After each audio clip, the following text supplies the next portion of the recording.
Hey everyone, I wanted to go over the new and exciting news that we got for Dragon Quest X Rise of the Five Tribes Offline, which is set to release onto the Nintendo Switch on September 15th, but as of right now we just know that this will be a Japanese release. We're still waiting for confirmation for this to be a Western release, potentially for early 2023.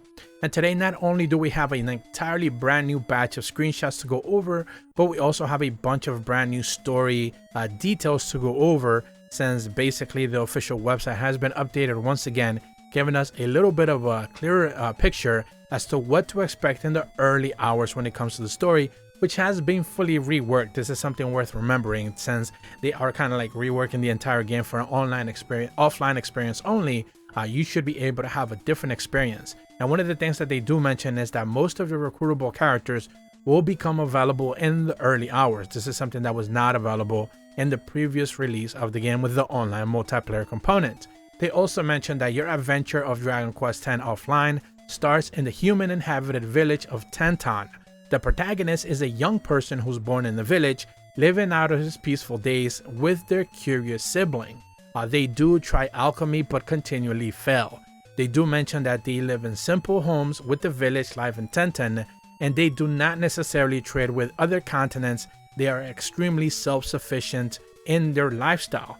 The village princess Tanda has formed a barrier to hide the village from the eyes of monsters, allowing them to maintain peace and prosperity.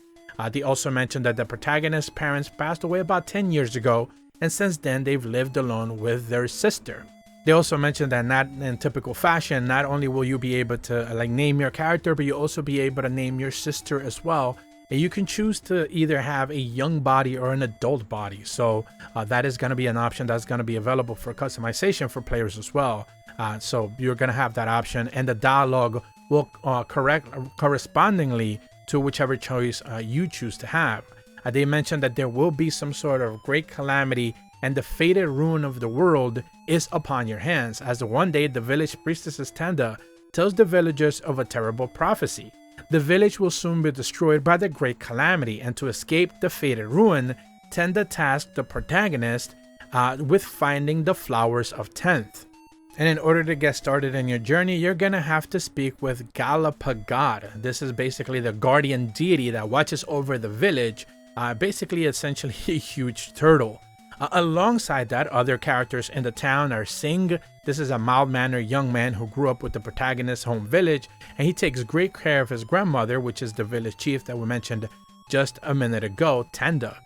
Tanda delivers the prophecy of the great calamity to the crowd as everyone is upset and unsure what to do. So this is where the protagonist sets to step up and essentially try to save not just the village themselves, but his very own sister, who is his biggest worry.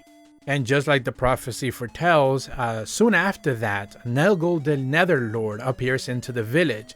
Not only does he begin to bring destruction into the town, but basically facing unsurmountable odds, the protagonist, interestingly enough, ends up dying.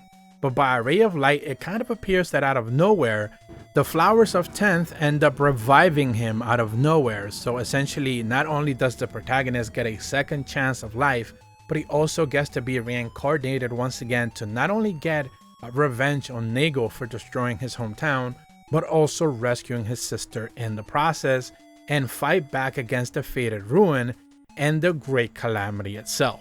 So that seems to be the first few hours of the game as to how they are recently reworking it to essentially provide not just players, but essentially new players of this brand new Dragon Quest experience, Dragon Quest X Offline, to be able to have a little bit of a more single player environment and not necessarily worry too much about the online aspects of it, since they are no longer going to be available for this specific entry.